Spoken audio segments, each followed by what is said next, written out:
Yaxshilik qilish har bir kishiga odamni ko'rishini qanchadir yaxshilashini o'zi ham kuzatish mumkin yillar davomida. Agar ko'pchilik judayam qo'li keng, bag'ri keng, ya'ni qo'li ochiq bo'lgan odamlarda ko'zlarida ham muammo bo'lmaydi.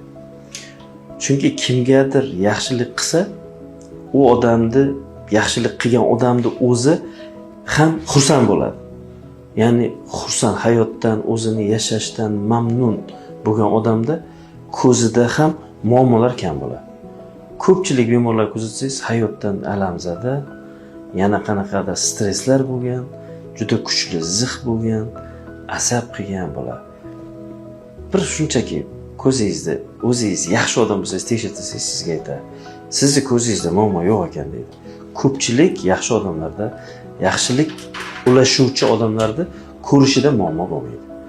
Juda kamdan kam bo'lgan odamlarda bo'lishi mumkin qanaqadir исключение, lekin asosan yaxshilik qiladigan, qo'li keng bo'lgan, ziqna bo'lmagan odamlarni ko'rishi yaxshi bo'ladi.